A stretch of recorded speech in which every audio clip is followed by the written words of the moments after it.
కొలస్సీయులకు రాసిన పత్రిక 3వ అధ్యాయం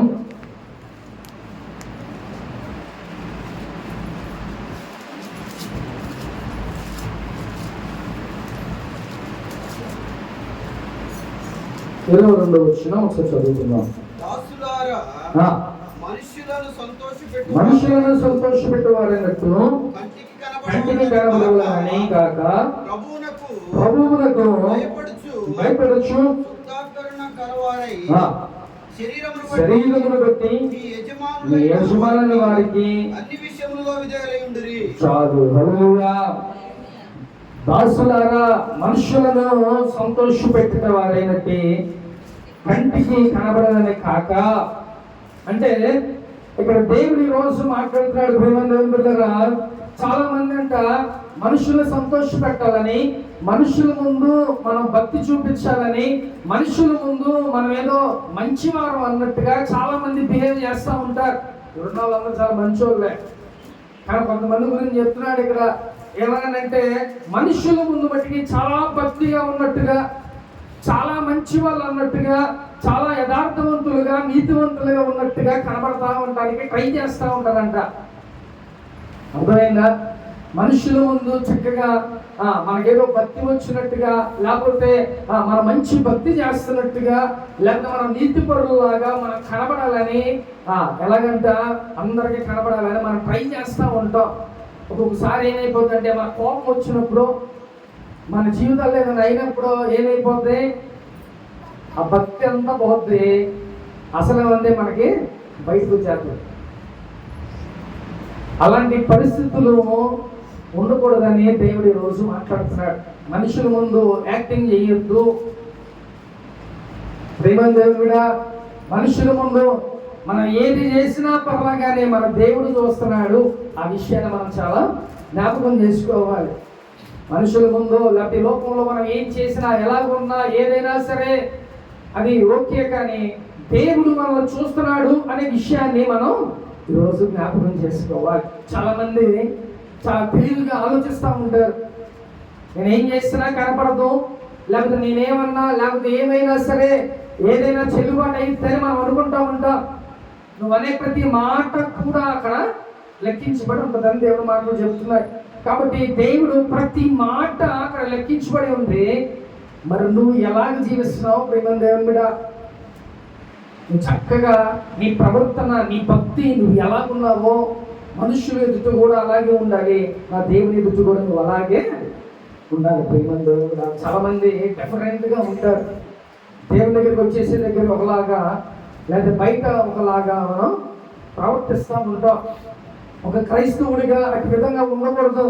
క్రైస్తవుడిగా మనం ఎక్కడ ఎలా ఉంటున్నామో, మనం ఎలా జీవిస్తున్నామో అటు విధంగానే ఉండాలి. ఎందుకంటే మన దేవుడు ఆయన ఏది చెబితే అది చేసే దేవుడు, ఆయన పరిశుద్ధుడు. కాబట్టి ఆయన ఎలాగ ఉండమంటాడు? నేను పరిశుద్ధుని కాబట్టి మీరు కూడా పరిశుద్ధులుగా ఉండండి. పరిశుద్ధంగా ఉన్న వ్యక్తులు ఎలా జీవిస్తారంటే, అరే ఏదైనా అయితే ఒకవేళ బయట ఉన్న మన గురించి ఏమో తెలిసిద్దామో, లేకపోతే ఏదైనా అయితేమో దేవుడు నన్ను శిక్షిస్తాడేమో అని ఒక భయం అనేది ఉంటుంది. కానీ దేవునిలో ఉంటా భక్తి చేస్తా కూడా చాలా మందికి ఎలా ఉంటుందంటే, భక్తి లేనిగా, భయం లేకుండా ఈ లోకంలో జీవిస్తూ ఉంటారు. ప్రేమ దేవుని మీద అటు విధంగా ఉండకూడదని దేవుడు మాట్లాడుతున్నాడు. నువ్వు జాగ్రత్తగా, నువ్వు పరిశుద్ధుడు అయితే, నువ్వు దేవుని ఎందుకు భయభక్తులకు అలవాటు అయితే, నువ్వు మనుషుల దగ్గర ఎలా ఉంటావో దేవుని దగ్గర కూడా అలాగే ఉండాలి. ఎందుకంటే మనం ఏది చేసినా మన దేవుడు చూసే దేవుడు. కాబట్టి ఆయన ముందు చాలా జాగ్రత్తగా మనం జీవించాలి. అంటే ఈ లోకంలో నువ్వు ఏది చేసినా నీ క్రియలన్నిటిని కూడా దేవుడు చూస్తున్నాడు. అంటే యోబు అంటాడు, నువ్వు నుంచునుట, కూర్చునుట, నువ్వు వెళ్ళే మార్గాలన్నీ కూడా నాకు తెలిసే ఉన్నాయి. కాబట్టి నువ్వు ఎలా ఉంటున్నావో నీ మనస్సాక్షి ఒకసారి జ్ఞాపకం చేసుకో. ప్రేమ దేవుడా, పైకి ఒక మాట, లోపలికి ఒక మాట ఉంటుంది. క్రైస్తవులుగా మనం అలా విధంగా ఉండకూడదు, మనం అలా జీవించకూడదు. మనం అంటే ఎలా మాట్లాడుతున్నామో అదే విధంగా మనం బ్రతకాలి.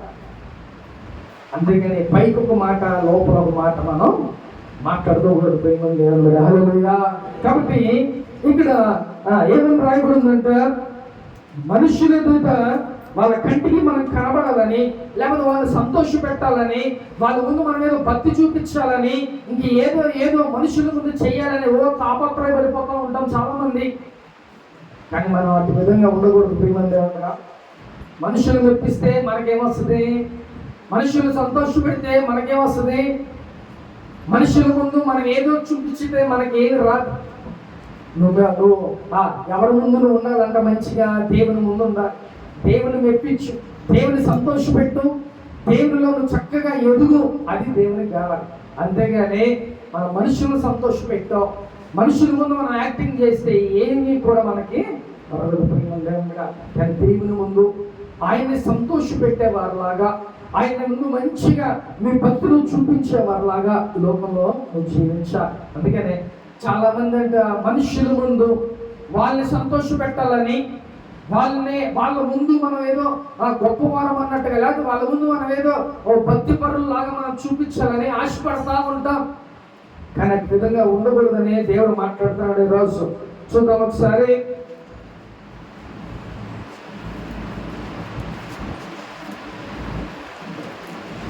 27వ వచనంలో చూద్దాం.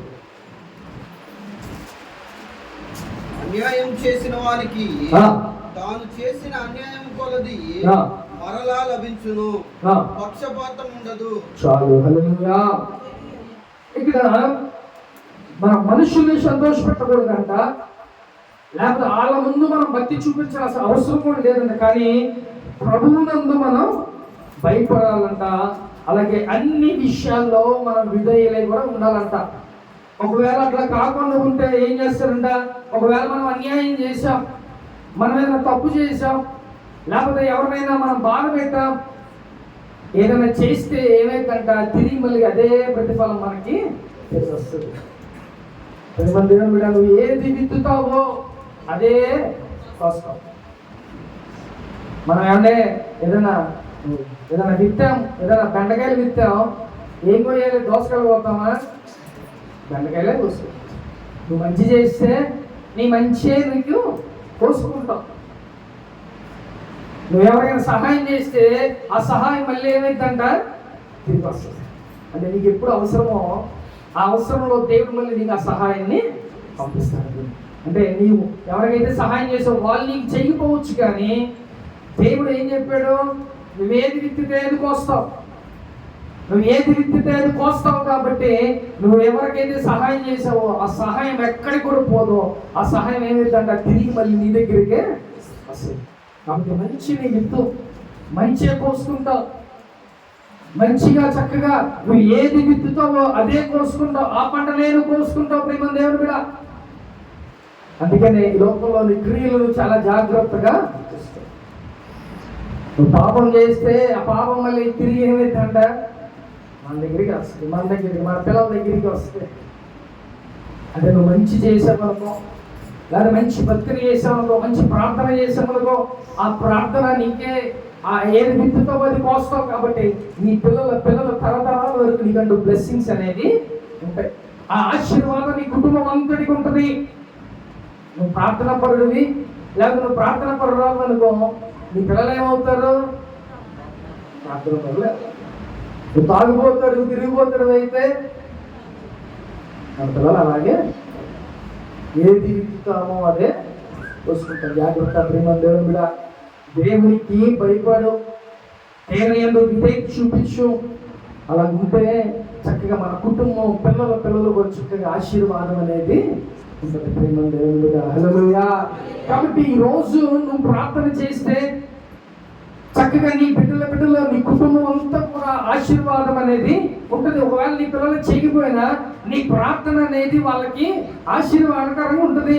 నీ ప్రార్థన నువ్వే చేసుకోకపోతే అది నీకు ఆశీర్వాదం కాదు కదా, నీ పిల్లలకు కూడా అది ఉండదు. జాగ్రశ్రీ గారు వాళ్ళ తల్లి గారంట, ఆయన చనిపోయి కొన్ని సంవత్సరాలు అయిపోతుంది. సేవకుడు, గొప్ప సేవకుడు ఆయన జాగ్రశ్రీ గారు యొక్క తల్లి గారు తనకి ఆయన పిల్లలు 12 మంది ఉండేవాళ్ళంట. 12 మంది దగ్గర నైట్ పూట ఏం చేశాడంటే ఒక్కొక్కరి దగ్గరికి వెళ్ళి చేసి ప్రార్థన చేసేదంట. అంటే అసలు ఆమె ఎప్పుడు నిద్రపోతుంది? ఒక్కొక్క పిల్లల దగ్గరికి వెళ్ళి ప్రార్థన చేశారు. అలాగే వాళ్ళ పిల్లలు చాలా గొప్ప స్థితిలో వాళ్ళు వెళ్ళారు. ఆ జాన్విశ్రీ అనే ఆ యొక్క సేవకుడు ఆ ఉజ్జీవాన్ని తీసుకొచ్చాడు. దేవుని యొక్క పనిలో ఒక గొప్ప ఉజ్జీవాన్ని ఆయన తీసుకొచ్చాడు. అదంతా ఎలాగా, నా తల్లి ప్రార్థనలో నేను కొట్టుకుపోయి దేవుని యొక్క పని చేస్తున్నా అంటే, తల్లి చేసిన ప్రతి ప్రార్థన ఎక్కడికి కూడా పోవా. నువ్వు ప్రార్థన చేస్తున్నావా? నీ బిడ్డల కోసం నువ్వు ప్రార్థన చేస్తున్నావా? ఎలా ఆశీర్వాదాలు వస్తాయి మనకి? నువ్వు చక్కగా దేవుని యందు భయభక్తులు కలిగి ఉండి ఆయన యందు నువ్వు విధేయత చూపించామనుకో, చక్కగా నీ బిడ్డలు కూడా అదే చేస్తున్నారు. ఏది విత్తుతావు అదే కోసం. కాబట్టి జాగ్రత్తగా దేవుని యందు నువ్వు భయభక్తులు కలిగి ఉండాలి. ప్రభువునకు భయపడుచు శుద్ధంతరకరణ గలవారై శరీరం బట్టి మీ యజమానుల వారికి అన్ని విషయాల్లో విధేయులై ఉంది. కాబట్టి దేవునికి భయపడాలి. ముఖ్యంగా లోకంలో మనం ఎవరికి భయపడినా భయపడకపోయినా దేవునికి మనం భయపడాలి. దేవునికి భయపడితే ఈ లోకంలో మనం ఎలా ఉంటాం? స్టడీగా ఉంటాం. కుటుంబం కానీ ఎడం కానీ పడిపోం. చక్కగా దేవునిలో ముందుకు మనం సాగిపోతూ ఉంటాం. ఎన్ని స్ట్రగుల్స్ రాని, ఎన్ని ఇబ్బందులు రాని, లేకపోతే లోకం అనేకమైన అట్రాక్షన్స్ మనకి రావచ్చు, వీటి నుంచి మనం పడిపోకుండా చక్కగా దేవునిలోకి మనం ముందుకి వెళ్ళిపోతాం. ప్రేమందేంద్ర. కాబట్టి మొట్టమొదటిగా మనకి ఏముండాలంట? దేవుని యందు భయం కలిగి మనం ఉండాలి. భయం ఉంటే చాలు. అయ్యో దేవుడు నన్ను చూస్తున్నాడు అనే విషయం మనకు తెలిస్తే మనం ఎవరితో పోట్లాడలు పెట్టుకో. దేవుడు మనం చూస్తున్నాడు అని అంటే ఒకరు మనం మోసం చేయం. దేవుడు మనం చూస్తున్నాడు అని అంటే మనం పాపం చేయం. దేవుడు మనం చూస్తున్నాడంటే సరైన మార్గంలో భక్తిలో మనం ఎదుగుతాం. ప్రేమ దేవుని మీద. కాబట్టి దేవుడు ఏంటంట, ఆయన మన కూర్చునుట, మన పడక, మన నడక, మన త్రోవలో, మన మార్గాలన్నీ కూడా ఆయన చూస్తానే ఉంటున్నాడు. సమస్తం ఆయనకి తెలుసు. కాబట్టి నువ్వు చేసే ప్రతి దానికి ఒక ప్రతిఫలం అనేది నువ్వు పొందుకుంటావు. దేవుడు చూస్తా ఉంటాడు. నువ్వు ఏం చేసినా కూడా ఏం చేస్తాడంటే, నా బిడ్డ మారుతాడు అని చెప్పి ఆయన ఏమంటాడంట, ఇంకా మనకి కొంత టైం ఇస్తా ఉంటాడు. ఒకవేళ అలా కాకపోతే ఏం చేస్తాడంట, ఏదో ఒకటి మళ్ళీ ముళ్ళు పెడతాడు. సాధారణంగా పెట్టే కాకుండా దేవుడు కూడా కొన్ని పెట్టి ఆయన మలుచుకుంటాడు. అంటే నువ్వు పడిపోయినా మళ్ళీ తిరిగి వస్తావేమో అని దేవుడు ఆశపడతా ఉంటాడు. కాబట్టి నువ్వు పడిపోయినా, అయ్యో నా బిడ్డ మళ్ళీ తిరిగి నా దగ్గరికి వస్తాడులే అని ఆయన ఆశపడతా ఉంటాడు. ప్రేమ దేవుడు. కాబట్టి నువ్వు ఒకవేళ భయపడితే దేవునికి సరైన మార్గంలో నువ్వు ముందుకు వెళ్తావు. ప్రేమ దేవుడు. ఒకవేళ భయం భక్తి లేకపోతే ఎలా ఉంటుంది? మన ఇష్టం, మనం ఎలా పడితే అలా జీవిస్తూ ఉంటాం. కానీ దేవుని భయం కలిగి లోకంలో మనం జీవిస్తే చక్కగా మంచి మార్గంలో మనం ముందుకు వెళ్తాం. ప్రేమ దేవుడు. హల్లెలూయా. కాబట్టి రోజు నీకు నిజంగా దేవుడు అంటే భయం ఉంటే, నిజంగా నువ్వు దేవుని యందు మంచి భక్తి నువ్వు చేస్తున్నావు అనుకుంటే నువ్వేం చేయాలంటే, నీ గురించి, నీ కుటుంబం గురించి, నీ పిల్లల గురించి నువ్వు ప్రార్థన చేయి. అదే అంటే మనం ఏదో అనుకుంటాం, మన పిల్లలు మంచిగా చదివించాలి, మంచి ఒక గొప్ప స్థితిలో ఉండాలని మనం ఆశపడుతూ ఉంటాం. దేవుని సహాయం లేకుండా ఏది కూడా జరగదు. అదవుతుందా? మనం మన పిల్లల కలెక్టర్స్ అవ్వాలో, లేదా డాక్టర్స్ అవ్వాలో, ఇంకా గొప్ప గొప్ప ఆలోచనలు మనకు ఉంటాయి. ఇవన్నీ సఫలం అవ్వాలనంటే, ఇవన్నీ జరగాలనంటే కంపల్సరిగా నీ ప్రార్థన అనేది చాలా ఇంపార్టెంట్. నీ కుటుంబంలో అలా ఉంటే నీ ఉన్న స్థితిలో నువ్వు ఇంకా ముందుకు వెళ్తావు. నీ బిడ్డల భవిష్యత్తు ఉన్న ముందుకు కూడా ఏదైతే మంచి స్థితిలోకి దేవుడు ఒక మంచి స్థితిని దేవుడు ఏర్పడి ఇప్పటి నుంచే నువ్వు ప్రార్థన చేస్తే, నా బిడ్డలో మంచి స్థితిలో ఉండాలి, మంచి జాబ్లో ఉండాలి, రేపు నాకన్నా ఒక గొప్ప స్థితిలో నా పిల్లలు ఉండాలి అని కోరుకునే వాళ్ళు అయితే మీరు ఏం చేస్తారో తెలుసా? జాన్వేశ్వరి గారు తల్లి చేసినట్టుగా నీ పిల్లల దగ్గర కూర్చొని కన్నీరు గారుస్తావు, నీ బిడ్డల గురించి నువ్వు ప్రార్థన చేస్తావు. అటు విధంగా ఉంటే నీ బిడ్డలకి అది గొప్ప ఆశీర్వాదం. ప్రేమ దేవుడా. రేపు నువ్వు ఏదైతే అనుకున్నావు, ఇప్పుడు వాళ్ళు పెద్ద అయిన తర్వాత కంపల్సరీ ఇన్ని సంవత్సరాలు చేసిన ప్రార్థన ఆ పనిచేయదంటారా? ఒక రోజు నువ్వు ప్రార్థన చేస్తే అది నువ్వు చచ్చిపోయినా కూడా ఆ ప్రార్థనగా బ్రతికే ఉంటావు. మరి నువ్వు అట్లా విధంగా నీ ప్రార్థన నీ పిల్లల గురించి చేసావనుకో, నీ పిల్లలు ఏమవుతారు? ఇప్పుడు నుంచే నా పిల్లడు కలెక్టర్ అవ్వాలి అని నువ్వు ప్రార్థన చేయి. ఇన్ని సంవత్సరాలు నువ్వు చేస్తే మహా 12 సంవత్సరాలు 15 సంవత్సరాలు ప్రార్థన చేస్తే ఈ 15 సంవత్సరాలు నీ ప్రార్థన అయ్యో ఇంతగా బతిలాడతాడు, ఇంతగా ప్రార్థన చేస్తున్నాడు అని చెప్పి దేవుడు ఏం చేస్తాడంట, ఆ ప్రార్థన బట్టి నీ పిల్లల్ని దేవుడు రేపు కలెక్టర్లని, డాక్టర్స్ని, ఇంజనీర్స్ని దేవుడు చేసేస్తాడు. హల్లెలూయా. కాబట్టి ఈ రోజు నుంచే దేవుని యందు భయభక్తులు కలిగి నీ బిడ్డలకి, లేకపోతే నీ బిడ్డల భవిష్యత్తు బాగుండాలంటే నువ్వు చక్కగా దేవుని సన్నిధిలో నువ్వు ప్రార్థన చేసుకో. విధేయత కలిగి ఉండు దేవునికి. మంచిగా నీ బిడ్డలకు ఒక గొప్ప ఉన్నతమైన భవిష్యత్తుని దేవుడు ఇస్తాడు. ప్రియమైన కూడా నేను కూడా చక్కగా పోలీస్ డిపార్ట్మెంట్లో ఎస్ఐ అవుదామని అప్లికేషన్ పెట్టుకున్నాం. మా అమ్మగారు ఏ ప్రార్థన చేస్తుంది తెలుసా? ఒకరోజు నేను నిన్న సడన్గా ఒకసారి బయటికి వెళ్ళి వస్తే మా అమ్మ ప్రార్థన చేస్తుంది, అయ్యా మా ఊళ్ళో సేవకుని చేయ్యా, గొప్పగా వాడుకో. అక్కడ నేను అప్లికేషన్లు పెట్టాను, ఒక పక్కన రన్నింగ్ వెళ్తున్నాను, ఇదే ప్రార్థన చేస్తున్నాను మా అమ్మ అని చూసి ఆగిరా మంచం మీద కూర్చొని ఆగిన తర్వాత ఏం ప్రార్థన చేస్తున్నావు అని అది మామూలుగా చేస్తున్నా అంటుంది. నేను విన్నానని తెలియదేమో, ఏం ప్రార్థన చేయమన్నా నువ్వు ఏం చేస్తున్నావు అమ్మా, ఎందుకంటే తల్లి గారు ఏం చేసావో ఆయన అదే చేస్తాడు. నేను ప్రార్థన పరుని కాదు కదా, నా తల్లి ప్రార్థన పరురాలు, ఎప్పుడు చూసినా ప్రార్థన చేస్తూ ఉంటుంది, ఎప్పుడు చూసినా ఎడుతూ ఉంటుంది. ఆ ప్రార్థన కంపల్సరీగా ఆలకిస్తాడు. కానీ అప్పుడు మనకి ప్రార్థన పరులం కాదుగా మనం. నేను అన్నా, నా తల్లి నువ్వు ప్రార్థన చేస్తే దేవుడు చేస్తాడు, నువ్వు సేవకుడు కానీ కాదమ్మా, నువ్వు ఎస్ఐ అవ్వాలని ప్రార్థన చేయి అని అరిసా. అమ్మ నా బాధ సర్లా. కానీ ఆమె ఏం ప్రార్థన చేసిందంట, సేవకుడు అవ్వాలి, గొప్పగా వాడుకోవాలనే ప్రార్థన చేసింది. అది ఒకసారి నేను క్షణంగా ఎంత బట్టి నాకు తెలిసింది. కానీ దేవుడు ఏం చేశాడు, ఆ ప్రార్థనే దేవుడు ఆలోచించి సేవకుడిగా నేను సేవకుడు రావాలని అసలు నాకు అది ఆలోచన లేదు. కానీ దేవుడు మాట్లాడడం బట్టి నేనేమనుకున్నాను తెలుసా, అరే సేవకులకి కొంతమంది మనం హెల్ప్ చేద్దాం.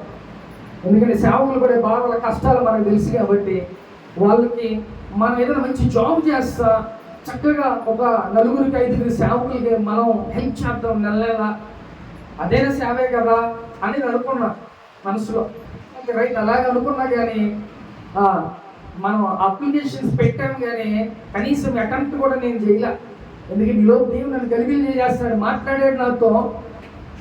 నాలో ఉన్న మనసు ఎలాగైపోయిందంటే, ఫస్ట్ నేను ఏం డిసైడ్ అయ్యా, కనీసం సేవకుల కన్నా మనం సపోర్ట్ చేద్దాం, వాళ్ళన్నా కొంచెం ముందుకు మనం పంపిద్దాం, మనం ఎట్లా చేయం వాళ్ళన్నా పంపిద్దాం అనే ఒక ఆశ నాలో ఉంది.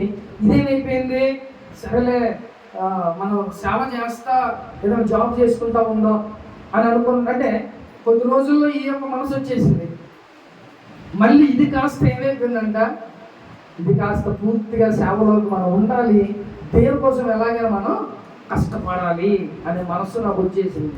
ఇదంతా ఓన్లీ మా తల్లి చేసిన ప్రార్థన దేవుడు ఇలా మార్చేశాడు. దేవుడు అందుకనే మనం కన్నీరు కార్చి ప్రార్థన చేస్తే ఆ ప్రార్థన ప్రతిఫలం మన బిడ్డల మీద ఉంటుంది. ఆ ప్రార్థన యొక్క ప్రతిఫలం, ఆ ప్రార్థన ఆ తలకిందులు చేసేస్తుంది. ప్రార్థన నీ బిడ్డల గురించి నువ్వు చిన్నప్పటి నుంచి చేసే ప్రార్థన, అయ్యో నా పిల్లడు కలెక్టర్ అవ్వాలి, లేకపోతే నా పిల్లడు డాక్టర్ అవ్వాలి, లేకపోతే నా పిల్లడు ఉన్నత స్థితిలో ఉండాలి నువ్వు ప్రార్థన చేస్తే అన్ని సంవత్సరాల ప్రార్థన దేవుడు ఊరుకుంటాడండి. కాబట్టి నా తల్లి చేసిన ప్రార్థన ఇప్పుడు గొప్పగా ఇప్పుడు నుంచో నేను చెప్పడానికి ఆ ప్రార్థనే ఉపయోగపడింది. ప్రేమ దేవుడు హల్లెలూయా. కాబట్టి నా తల్లి బ్రతికున్నప్పుడు నన్ను చూసి చాలా సంతోషపడింది. బా నాకన్నా ఎక్కువ ఉపవాసాలు ఉంటున్నాడు, నాకన్నా బాగా వాడబడుతున్నాడని సంతోషపడ్డాడు. కాబట్టి ఆమె అనుకున్నట్టుగా ఆమె చేసిన ప్రార్థన ప్రకారంగా నిజంగా దేవుడు గొప్పగా దేవుడు మనల్ని, నువ్వు కూడా ప్రార్థన చేస్తే నిజంగా నువ్వు దేవుని యందు భయభక్తులు గల దానివైతే, దేవుని యందు భయభక్తులు గలవాడు అయితే నీ బిడ్డల గురించి నువ్వు ప్రార్థన చేస్తావు. యోబు ఏం చేసేవాడండి, తెల్లవారు లెగిసి తన పిల్లల కోసం 3ంటికి లెగిసేవాడంట. లెగిసి నా బిడ్డలు ఒకవేళ ఏమైనా పాపం చేశారేమో, నా బిడ్డలు ఏమన్నా దేవునికి వ్యతిరేకంగా ఏమైనా చేశారేమో, చేశారు కాదు చేశారేమో క్వశ్చన్ మార్క్, చేశారేమో అని ఆయన భయపడిపోయి పొద్దున్నే లెగిసి 3ంటికే తన పిల్లల కోసం ప్రార్థన చేశాడు. ఆ ప్రార్థన మన బిడ్డలకి కాపుదల, మన బిడ్డలకి క్షేమం, మన బిడ్డలకి ఆరోగ్యం, మన బిడ్డల్ని కాపాడుతుంది ఆ ప్రార్థన. ఆ ప్రార్థనే రేపు వాళ్ళు మంచి స్థితిలో ఉండడానికి కూడా ఆ ప్రార్థనే కారణం. అది ప్రేమ దేవుని మీద. మరి నీ పిల్లల గురించి నువ్వు ప్రార్థన చేస్తున్నావా? యోగు గొప్ప స్థితిలో ఉన్నప్పటికీ, ఆయన ఒక ఉన్నత స్థితిలో కోటీశ్వరుడు ఆయన అయినప్పటికీ కూడా తన బిడ్డల గురించి ఆయన ప్రార్థన చేశారు. మరి నీకున్నా నీ ఆశ ఏదైనా పిల్లలకి అది కావాలి ఇది కావాలని మనం తెచ్చి పెడతాం, కానీ చేయాల్సింది ఏంటో తెలుసా? ప్రార్థన. ప్రార్థన చేయంగానే చాక్లెట్లు కొనుక్కొస్తాం, ప్రార్థన చేయంగానే కేకులు కొనుక్కొస్తా ఉంటాం. అయ్యాదండి, చేయాల్సింది ఏంటి? ప్రార్థన చేయని బిడ్డల గురించి. నువ్వు ఏదనుకుంటున్నావో దేవుడు కంపల్సరిగా నీ బిడ్డల జీవితం అది చేస్తాడు. హల్లెలూయా. అందుకు గొప్ప దేవుడు మన దేవుడు. కాబట్టి నువ్వు నిజంగా దేవుడిని భయపడి ఆయన యందు నువ్వు ఏదైతే చూపించగలిగినవాడైతే కంపల్సరిగా దేవుడు నిన్ను గొప్ప స్థితిలో దేవుడు ఇస్తాడు. నీ బిడ్డలనే కాదు, నువ్వు చేసే పని, నువ్వు చేసే జాబ్, నువ్వు చేసే బిజినెస్, ప్రతి దాంట్లో కూడా దేవుడు ఒక ఆశీర్వాదం అనేది ఉంటుంది. నీ బిడ్డలనే కాదు, నిన్ను కూడా దేవుడు బ్లెస్ చేస్తాడు, నిన్ను కూడా దేవుడు ఆశీర్వదిస్తాడు. ప్రియమైన దేవుని బిడ్డ, కాబట్టి ప్రార్థన చేసుకుంటే, దేవుని యందు భయభక్తులు కలిగి ఉంటే, దేవునికి నువ్వు విధేయతను చూపిస్తే దేవుడు చక్కగా నిన్ను నీ బిడ్డల గొప్ప స్థితిలోకి దేవుడు తీసుకెళ్తాడు. అందుకనే 128వ కీర్తనలో ఏం చేస్తాడంట? కుటుంబానికి కావలసిన ఆశీర్వాదం ఆ యొక్క కీర్తన గ్రంథంలో ఉంది. ఏమనంట? నువ్వు నిజంగా దేవుని యందు భయభక్తులు కలిగి ఉంటే నీ యొక్క పిల్లల తరతరాల వరకు నువ్వు చూడగలవు. దేవుని యందు భయభక్తులు కలిగి ఉంటే నువ్వు ఒలీవ మొక్కలాగా ఆశీర్వదించబడతావు, గొప్ప స్థితిలోకి దేవుడు తీసుకెళ్తాడు. కాబట్టి నువ్వు నీ కుటుంబం ఆశీర్వదించబడాలంటే మనకి ఏముండదు తెలుసా? ముఖ్యంగా దేవుని యందు భయం ఉండాలి. అయ్యో, నా దేవుడు నన్ను చూస్తున్నాడు, నేను ఒక మాట అన్నా ఆయన వింటాడు, మనం ఏది చేసినా ఆయన చూస్తాడు అనే విషయం మనం జ్ఞాపకం చేసుకొని భయపడుతూ ఈ లోకంలో దేవునికి నువ్వు బ్రతకాలి. ప్రియమైన దేవుని బిడ్డ, పక్కనోడు ఏదో చూస్తాడనో, లేకపోతే ఎదుటోడు నన్ను ఏదో చూస్తాడనో ఇలా బ్రతకొద్దు. ఒకరి కోసం మనం బ్రతకాల్సిన అవసరం లేదు, లేదా ఒకడు మన భక్తిని ఎంచాల్సిన అవసరం లేదు. నీ భక్తి నీకుదే. అది ఎవరు చూస్తారంట? దేవుడు చూస్తారు. మన ప్రార్థన ఒకవేళ మనం అడిగితే ప్రార్థన చేసుకున్నా, లేదా పక్కన వాళ్ళు మనం ఎగతాళి చేస్తున్నా ఉంటారు. కానీ మనం ప్రార్థన రోడ్డు మీద చేస్తామా? ఏమండి, రోడ్డు మీద చేస్తామా? లేకపోతే మన ఇరుగు పొరుగు అందరం పెట్టుకొని మనం ప్రార్థన చేస్తాం రోజు? మన ప్రార్థన మందే. నీ భక్తి నీదే. నీ భక్తిని ఎవడో చూడనవసరంలా, నీ భక్తిని ఎవడు కూడా అనవలసిన అవసరం లేదు. ఎందుకంటే నీకు నీ దేవునికే తెలుసు నీ భక్తి ఏంటో. నువ్వు ఆయన ఎంత భయపడుతున్నావో, నువ్వు ఆయన ఎంత ప్రేమిస్తున్నావో అది ఆయనకే తెలుసు కదా.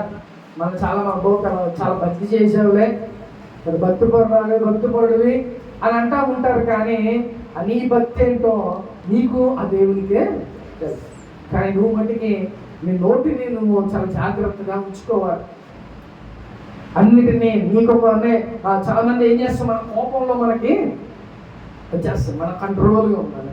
మనం చాలా జాగ్రత్తగా లోకంలో మనం జీవించాలి. ప్రియమైన దేవుని బిడ్డ, ఒకవేళ అన్నిలాగా లేదా లోకస్తుల్లాగా మనం కూడా వాళ్ళకిలాగే కోపం వస్తే ఎట్టబడితే అట్ట మాట్లాడితే నువ్వు క్రైస్తవుడుగా అదవుతుందా?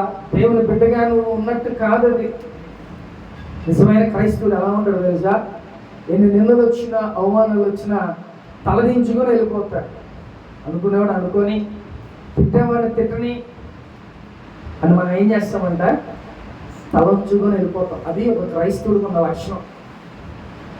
అంతేగాని వాడు అన్నాడు కదా అని మనం ఏదో కోపం వచ్చి మనం ఊగిపోయి మనం ఏదో అనరాని మాటలు మనం అన్నామనుకో, ఆ మాటలన్నీ రేపు లెక్కించబడి ఉంటాయి. అవి దానికి కూడా మనం తీర్పు మనం చెప్పాల్సిందే. నువ్వు క్రైస్తవురాలు అయితే నువ్వు ఎలా ఉండాలో తెలుసా? ఎన్ని మాటలు, ఎన్ని నిందలు వచ్చినా, అవమానాలు వచ్చినా, ఏదైనా రాని తలదించుకొని యేసయ్యని సెలువు దగ్గరికి తీసుకెళ్ళినప్పుడు ఆయన పరిస్థితి ఏంటంటే, ఆయన అనేక మంది జడ్జెస్ దగ్గరికి తీసుకెళ్ళారు, అనేక మంది రాజుల దగ్గరికి తీసుకెళ్ళే తీర్పు తీసుకువెళ్తే ఆయన పరిస్థితి ఏంటో తెలుసా? తలదించుకొని అలాగే ఉంటుంది. దేవుడు తలుచుకుంటే భూమి అంతా నాశనం చేసేస్తాడు, ఒక్కడు కూడా మిగల్చదు. ఆయన తలుచుకుంటే ఏదైనా చేయగలడు. అయినా ఆయన మనకి ఒక మాదిరిగా ఉండాలని, మనం ఆయనకి లాగా నడుచుకోవాలని ఆయన ఏం చేశాడంట? నిందలు రాని, అవమానాలు రాని, ఆయన కొట్టని, లేకపోతే మొహం మీద ఉమ్ము వీని ఎలా ఉన్నాడంట? మొహం మీద ఉమ్మూసిన తుడుచుకొని, అది అన్నాడో లేదో తెలియదు కానీ ఒకవేళ అది చూసినా సరే మనం గొడవలు వెళ్ళిపోతూ ఉంటాం. వాళ్ళు ఏదో మాట్లాడుకుంటే మన గురించి ఏదో మాట్లాడుకుంటున్నారు అనుకుని మనం ఇంకా రెచ్చిపోతాం. ఇవన్నీ సాతాను గారి క్రియలు ప్రియమైన సాతాను గారు చేసే పనులు. మీరు దేవుని పెట్టలో లేకపోతే దెయ్యం పిల్లలో మీరు అర్థం చేసుకోవాలి. దెయ్యం పిల్లలు ఏం చేస్తారు తెలుసా? ఎప్పుడు గొడవ, ముందుకెళ్ళిపోదాం, దూకేద్దాం అనే మాట వస్తుంది. ఎప్పుడు ఏది చేద్దాం అంటే కలహాలకి ముందుంటారు, గొడవలకి ముందుంటారు, ఏది అనాలన్నా ముందుకు దూకుతూ ఉంటారు. అది సాతాను గారు చేసే, సాతాను గారి యొక్క ఆ లక్షణాలు అలాంటివి. కానీ దేవుని బిడ్డలో దేవుణ్ణి అలా నుంచోపెట్టి ఆయన్ని తీర్పు తీర్చినా కూడా అలాగే ఉన్నాడు. ఆయన ఒక మాట కూడా ఆయన మాట్లాడలేదు. అందుకే పిలాతు ఏమన్నాడు తెలుసా? అసలు ఆయన ఎందు ఏ తప్పు కూడా నేను కనుగొనలా, నేనేం తీర్పు నేను ఇవ్వలేను అని చెప్పి పిలాతు అంటున్నాడు. కాబట్టి ఆయన ఏ తప్పు కనబడకపోయినా ఏం చేశారు? ఆయనకి సిలువుని చేశారు. ఈరోజు ప్రేమ దేవుడిగా నీ మొహం మీద ఉమ్మూసిన, నిన్ను కొట్టిన, తిట్టిన, అవమానించిన, నిందల రాని, అవమానం ఏమైనా రాని, అవన్నీ నా దేవుని కుదిరి నువ్వు ప్రార్థన చేసుకో. నువ్వు తలదించుకొని నువ్వు వెళ్ళిపోతే ఆ ప్రవర్తన బట్టి ఎదుటోళ్ళు కూడా మారిపోతారు. ప్రేమ దేవుడిగా ఎదుటోళ్ళు కూడా మారు మనసు వస్తుంది. నువ్వు కూడా అన్యులకు లాగా, నువ్వు కూడా ఆ సాతానుడి క్రియలు వారు చేసిన విధంగా నువ్వు కూడా ఆ ఇతరులతో నువ్వు పోట్లాడికి వెళ్ళిపోయి ఇతరులను అనేవారిలాగా నువ్వు ఉన్నావనుకో, ఇంకా ఏది నీ భక్తి, ఏది దేవుని యొక్క స్వరూపం నీలో ఏముందని. కాబట్టి ఒక క్రైస్తవురాలిగా నువ్వు ఎలా ఉండాలంట? దేవునికి నువ్వు భయపడి, ఆయనకి విధేయత కలిగి, ఆయనకు లోపలి నువ్వు ఈ లోకంలో జీవించు. అంతేగాని నిన్ను చూసి 10 మంది రావాలి దేవుని దగ్గరికి, 10 మంది చెడిపోకూడదు. అర్థమవుతుందా? నేను చూసి 10 మంది రావాలి, నేను చూసి 10 మంది చెడిపోకూడదు. ప్రేమ దేవుని బిడ్డ, చక్కగా దేవుని స్వరూపంలో మనం కడగబడ్డాం, ఆయన రక్తంలో మనం కడగబడ్డాం. కాబట్టి మనం కూడా యేసయ్య ఎలాగున్నాడో, యేసయ్య ఎలా తగ్గించుకున్నాడో అట్టి విధంగానే మనం తగ్గించుకుని ఉండాలి. అందుకే ఈరోజు నువ్వు దేవునికి భయపడుతున్నావా లేదో ఒకసారి జ్ఞాపకం చేసుకో. ఆయన ఏదైనా చేయగలడు. మనం పుట్టక ముందే అన్నిటినీ సెట్ చేసి మన కోసం ఆయన మనల్ని భూలోకానికి దింపాడు. అంటే నీ కోసం, నా కోసం అన్నిటినీ తయారు చేశాడు. ఈ ఆకాశాన్ని, భూమిని, నక్షత్రాలు, లేకపోతే జంతువుల్ని, పక్షులు, సమస్తాన్ని దేవుడు ఎవరి కోసం సిద్ధపరిచాడు? కాబట్టి ఏది కూడా మనకి లోటు చేయడం మన దేవుడు, ఏది కూడా మనకి నష్టం చేయడం. ఆయన సమృద్ధిని దేవుడు మనకి ఇస్తాడు. ఒక్కొక్కసారి మనం చేసే పనులు బట్టే మనకి జరుగుతూ ఉంటాయి. కానీ దేవుడు మటుకి నువ్వు ఏ శ్రమల్లో ఉండగలుగుతున్నావో వాటి నుంచి తప్పిస్తాడు నా దేవుడు. ఎలాంటి నిందలైతే ఆ నిందలు గొప్పగా దేవుడు, ఘనతగా దేవుడు వాటిని మారుస్తాడు. ప్రియమైన కాబట్టి ఇవన్నీ జరగాలని ఫస్ట్ ఆఫ్ ఆల్ నువ్వు దేవునికి భయపడు. మనుషులు ఎవరు చూసినా చూడకపోయినా నా దేవుడు నన్ను చూస్తున్నాడనే భయం కలిగి లోకంలో నువ్వు బ్రతుకు.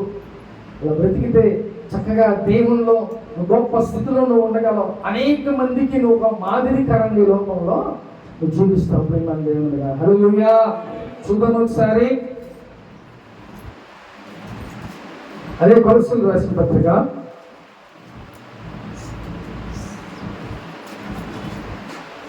4వ అధ్యాయం 5వ వచనం చదువుతున్నాం. సమయము పోనీక సద్వినియోగం చేసుకోవచ్చు. సంగమునకు వెలుపటి వారి జ్ఞానము కలిగి నడుచుకొనుడి. ప్రతి మనుషునికి ఎలాగూ ప్రత్యుత్తరం ఇవ్వవలెనో అది మీరు తెలుసుకొనుటకై ఈ సంభాషణ ఉప్పు వేసినట్లు ఎల్లప్పుడూ రుచిగలది గాను ఆ. కృపా సహితము గాను ఉండనీయుడి. చాలు. హల్లెలూయా. ఎలా ఉండాలంట?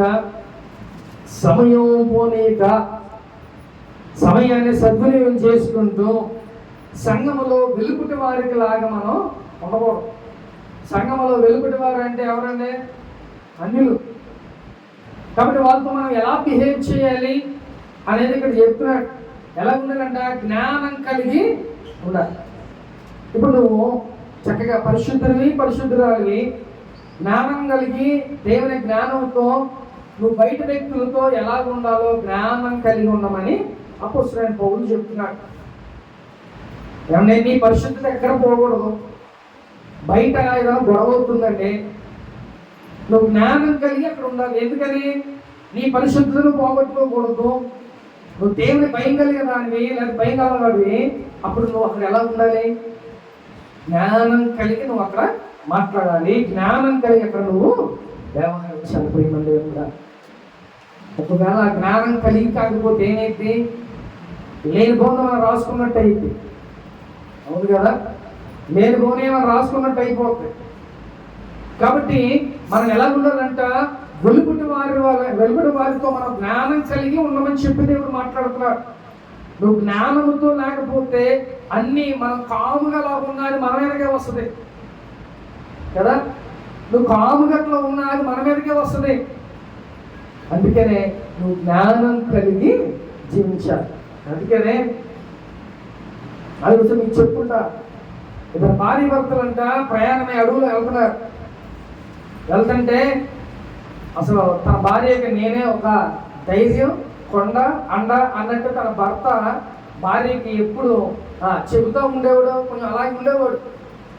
తన భార్య కూడా నా భర్త ఆయన ఉంటే చాలు, నాకు ధైర్యం, నాకు కొండ, నా బలం అని అనుకుంటున్నావా. సరే వీళ్ళు ప్రయాణమై వెళ్తున్నారు నడుచుకుంటా.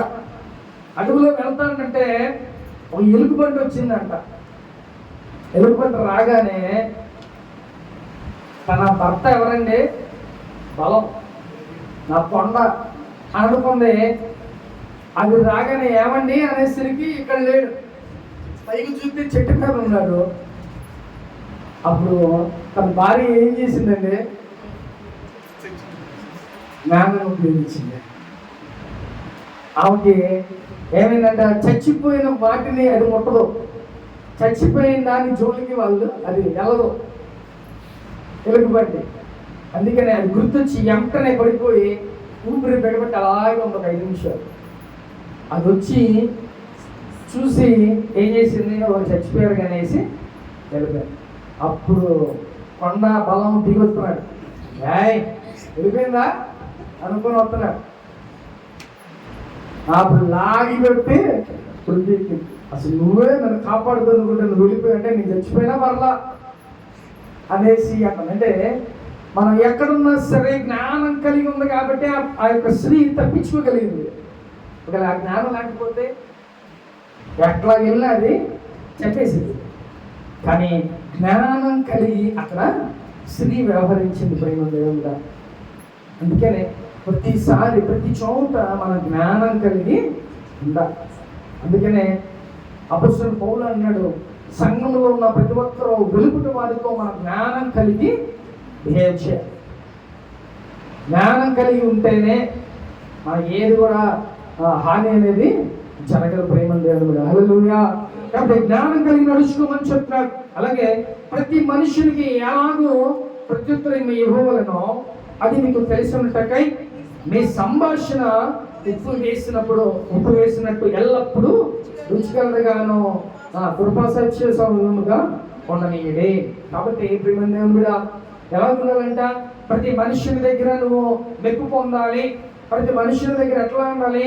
ఉప్పు వేసిన వారి లాగా. మంచి కూర వండుకున్నాం, మంచిగా చికెన్ కూర మనం వండుకున్నామండి. ఆ కూరలో మనం ఉప్పు వేయకపోతే కారం, పసుపు అన్నీ వేసాం, ఒక్క ఉప్పు వేయకపోతే ఎలా ఉంటుంది? అది తీసి బయటపడేయచ్చు. అవునా కదా? ఉప్పు లేకపోతే ఏది? ఇంకొక విషయం చెప్పనా? కారం పసుపు ఏం లేకపోయినా ఒక ఉప్పు వేసుకుని తినేయచ్చు కదా. అందుకనే ఉప్పుని అంతగా మనం కూడా ఎలా ఉండాలి, కూరలో ఉప్పేసి ఎంత టేస్ట్గా ఉంటుందో నువ్వు కూడా అట్టి విధంగానే ఉండాలి. జనుల ఎదుట, అన్యుల ఎదుట, సంఘములో నువ్వు ఎలాగా ఒక ఉప్పులాగా ఉండాలి. అందరికి ఉపయోగపడేలాగా ఉండాలి. జ్ఞానం కలిగి వ్యవహరించాలి. ప్రియమైన దేవుని బిడ్డ, అది యేసు ప్రభు వారు ఉప్పులాగా సాదృశ్యంగా ఆయన ఉన్నాడు. మనందరికి ఒక టేస్ట్గా, మనందరికి ఉపయోగపడే వ్యక్తిలాగా ఆయన ఉన్నాడు. కాబట్టి నువ్వు కూడా ఒక ఉప్పులాగా అందరికీ ఉపయోగపడే రుచికరంగా నువ్వు ఉండాలి. ఒక కారం వేసుకుని తింటే ఎలా ఉంటుంది? మంటగా ఉంటుంది. అందుకే కారంలా ఉండొద్దు. ఎగ్జాంపుల్, ఉప్పుని ఎందుకు పెట్టాడు దేవుడు? ఉప్పు ఉంటే టేస్ట్గా ఉంటుంది.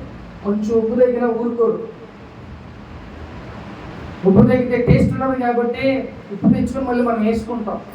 అలాగే నువ్వు కూడా అలాగే ఉండాలి. మంచిగా నువ్వు ఉప్పులాగా ఈ సమాజంలో ఉండాలని దేవుడు మాట్లాడుతున్నాడు. ప్రేమ దేవుడు, హల్లెలూయా.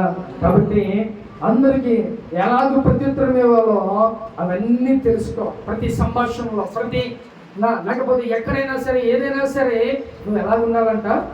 ఉప్పు వేసేవారు లాగా ఈ లోకంలో ఉండాలి. ప్రేమ దేవుని బిడ్డ, హల్లెలూయా.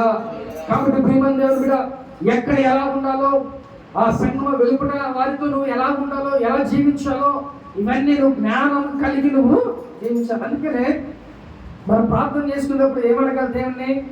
నా జ్ఞానం నువ్వు ప్రభువా అని నువ్వు ప్రార్థన చేసుకోవాలి.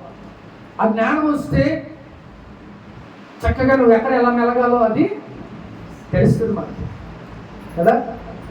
కాబట్టి ఎక్కడ ఏ పరిస్థితుల్లో నువ్వు ఎలా ఉండాలో, ఏం చేయాలో అదే విధంగా నువ్వు ఉండాలి. కాబట్టి ఆ జ్ఞానం దేవుడు అడిగితే దేవుడు ఇస్తాడు. ప్రేమ దేవుని మీద. కాబట్టి దేవుడు ఎలా ఉండమన్నాడంట? మనల్ని ఉప్పులాగా ఈ లోకంలో అనేక మందికి ఉపయోగపడేలాగా రుచికరంగా ఈ లోకంలో మనం జీవించాలి. ప్రేమ దేవుని మీద, హల్లెలూయా. చూద్దాం ఒకసారి ఆఖరిగా కీర్తన గ్రంథం 1వ అధ్యాయం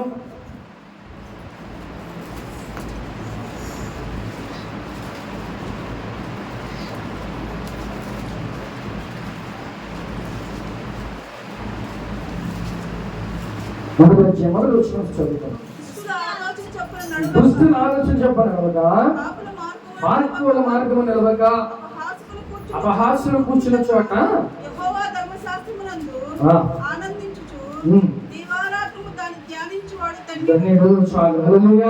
ఇక్కడ దేవుడు ఏం చెప్తున్నాడంటే, దుష్టుల ఆలోచన చెప్ప నడవద్దు, అలాగే పాపుల మార్గం నిలవద్దు, అపహాస్యులు కూర్చున్న చోట కూర్చోవద్దు. మన జ్ఞానం కలిగి ఉండాలి. అంటే ఆ జ్ఞానం ఎలాగ ఉండాలి? ఇప్పుడు అన్నిలు కూర్చున్నారు, వాళ్ళు మనకు కావాలి, వాళ్ళు మన తోటోళ్ళే, మన ఇంటి పక్కన వాళ్ళే, ఇరుగు పొరుగు వాళ్ళే. కానీ మనం ఎలాగ ఉండాలి? ఏమా బాగున్నావా, ఎలా బాగున్నావా, అందరిని అలా కవర్ చేసుకొని వెళ్ళిపోవాలి. అది జ్ఞానం. ఒకవేళ ఎక్కువ నువ్వు అక్కడ కూర్చుంటాం స్టార్ట్ చేసాం, అపహాసుల చోట కూర్చుంటే ఏమైతే నువ్వు కూడా అదే అయిపోతావు. నువ్వు కూడా పాపుల సంఘంలో చేరిపోతావు. నువ్వు కూడా వాళ్ళతో కలిసిపెట్టావు. 10 మంది దొంగలు ఉంటారండి, దాంట్లో మనం కూడా జాయిన్ అయితే ఏమైతే నువ్వు మంచి పరిశుద్ధుడివి, యథార్థవంతుడివి అని నిన్ను కూడా ఏమంటారు? దొంగల గ్రూప్ రా అంటారు. మనల్ని కూడా అదే అంటారు. అందుకనే కీర్తనకారుడు తెలియగలడు కాబట్టి ఆయన ఏం చెప్పాడంట? అపహాస్యులు కూర్చున్న చోట కూర్చోవద్దు, పాపుల మార్గం నడవద్దు. అందుకనే మనం ఏం చేయాలి? తోటి నీ విశ్వాసులు, తోటి క్రైస్తవుడు ఏది చెప్తాడో, లేకపోతే వాళ్ళతో సహవాసం చేయడం ఉత్తమం. అంతేగాని అన్యులతో చెప్పామనుకో, వాళ్ళు చెప్పేది మనం చేయడం ఏంటి? దేవుడు మన జ్ఞానాన్ని ఇచ్చాడు, మన దేవుడు శక్తి కలిగిన దేవుడు మన జ్ఞానాన్ని ఇచ్చాడు, మన జ్ఞానాన్ని బట్టి ఇంకొక నడుచుకోవాలి. అర్థమవుతుందా? అంతేగాని అన్యుల చేతిలోకి మనం వెళ్ళిపోకూడదు. వాడేం చెప్తే చేసే రకాలుగా మనం ఉండకూడదు. మన దేవుడితో మనకు జ్ఞానాన్ని ఇచ్చాడు, ఎలా నడుచుకోవాలి, ఎలా ఉండాలి అనేది అది జ్ఞానం కలిగి ఈ లోకంలో మనం నడుచుకోవాలి. అందుకనే పాపుల మార్గంలో మనం నిలవకూడదు, లేకపోతే అపహాస్యులు కూర్చున్న చోట మనం కూర్చుంటాం. అప్పుడు మనం కూడా వాళ్ళలాగా తయారైపోతాం. ఎలా ఉంటుంది? 6 నెలలు సహవాసం చేస్తే వాళ్ళు వీళ్ళు వాళ్ళు అయిపోయినట్టుగా మనం కూడా ఆ రకంగా తయారైపోతాం. కాబట్టి జాగ్రత్తగా నువ్వు చక్కగా నీ మార్గం, నువ్వు ఎవరితో స్నేహం చేస్తున్నావు, ఎవరితో మాట్లాడుతున్నావు, ఎవరితో ఉంటున్నావు, అవన్నీ సరి జ్ఞాపకం చేసుకో. నువ్వు ఎవరితో ఉండాలి? ఎవరినే పాపులతో ఉండాలా? అపహాసులతో ఉండాలా? నువ్వు ఎవరితో ఉండాలి తెలుసా? నీ తోటి సహవాసులతో నువ్వు ఉండాలి. రోజున నీ తోటి సహవాసులు, నీ తోటి విశ్వాసులతో, లేకపోతే ఎవరైనా పర్లే కానీ మన క్రైస్తవులతో మనం సహవాసం చేయాలి. ఇంకో మాట ఏంటంటే, నీకన్నా కొంచెం భక్తిగా ఉన్న వాళ్ళతో ఉంటే నీ భక్తి ఇంక్రీజ్ అయ్యి తప్ప తగ్గదు. అర్థమైందా? మన కోరిక మనం అలా అనుకోవాలి. నువ్వు భక్తి ఎలాంటి వాడితో చేయాలి? నీకన్నా భక్తి ఎక్కువ ఉన్నవాడితో చేసామనుకో భక్తిలో ఎదుగుతావు మంచిగా. అర్థమైందా? లేకపోతే నీ సమవుజ్జితో నువ్వు సహవాసం చేయి, బాగుంటుంది పోటాపోటీ. కాబట్టి ఈరోజు ప్రేమ దేవుని బిడ్డ, నువ్వు దేవునికి భయపడాలి, దేవుని యందు నువ్వు విధేయత చూపించాలి. ఇది ఉంటే దేవుడు మనల్ని, మన కుటుంబాలను ఆశీర్వదిస్తాడు. నీ బిడ్డలో ఉన్నతమైన భవిష్యత్తును దేవుడు ఇస్తాడు. గొప్ప స్థితిలో దేవుడు ఉంచుతాడు. మంచిగా దేవుడు నిన్ను ఆశీర్వదిస్తాడు. ప్రేమ దేవుడు. ఎందుకంటే దేవుడికి భయపడితే నువ్వేం చేస్తావంట? అపహాసులు చూసి కూర్చుని చోటు కూర్చోవు, పాపుల మార్గంలో నడవు, లేకపోతే అలాంటి గొడవలోకి వెళ్ళవు. నీ నోటి నుంచి జాగ్రత్తగా ఉంచుకుంటావు. మంచిగా ఈ లోకంలో నువ్వు జీవిస్తావు. ఇది దేని వల్ల వస్తుంది? ఇది దేవునికి నువ్వు భయపడటం మూలానే. అర్థమైందా? దేవునికి భయపడితే ఇటు విధంగా నువ్వు జీవించగలవు. మనుషులు సంతోషపెట్టద్దు, మనుషుల ముందు ఏమీ చూపించిన అవసరం కూడా లేదు. నా దగ్గర డబ్బులు ఉన్నాయి, నా దగ్గర బంగారం ఉంది, నా ఇల్లు ఉంది, నా పొలం ఉంది, నువ్వు చచ్చిపోతే ఏమి కూడా అర్థమవుతుందా? ఇవన్నీ నువ్వు బతుకున్నంత వరకే ఆడంబరాలు, ఇవన్నీ సోకులు, లేకపోతే ఏమీ కూడా ఉండవు. అందుకనే మనుషులు ఎదుట మనం ఏమీ చూపించిన అవసరంలా, మనుషులు సంతోష పెట్టాలని కూడా మనం ఏమీ అనుకున్న అవసరంలా. ఓన్లీ నీ దేవుణ్ణే నువ్వు సంతోష పెట్టు, దేవునికి నువ్వు భయపడు, దేవుని నువ్వు విధేయత చూపించు చాలు. చక్కగా నువ్వు బ్రతికి కాలం అంతా నీకు ఆశీర్వాదం, నీ బిడ్డలకు కూడా గొప్ప ఆశీర్వాదాన్ని దేవుడు ఇస్తాడు. ప్రేమ దేవుడు. హల్లెలూయా. అదేవిధంగా ఈ రోజు నుంచి మనందరం దేవునికి భయపడి లోకంలో బ్రతకాలి. నువ్వు ఏది చేసినా, నువ్వు ఏది మాట్లాడినా, నువ్వు ఎలాగ ఉన్నా నా దేవుడు నన్ను చూస్తున్నాడు అనేది జ్ఞాపకం చేసుకొని నువ్వు ముందుకు వెళ్ళాలని ఈరోజు దేవుడు మనతో మాట్లాడుతున్నాడు. ప్రేమ దేవుడు. హల్లెలూయా. ఆత్మచుచ్చుల మాట చూడడం ఎందుకు కాక ఆమేన్. అందరూ మోకరించండి, ప్రార్థన చేసుకుందాం. అందరూ మోకరించా.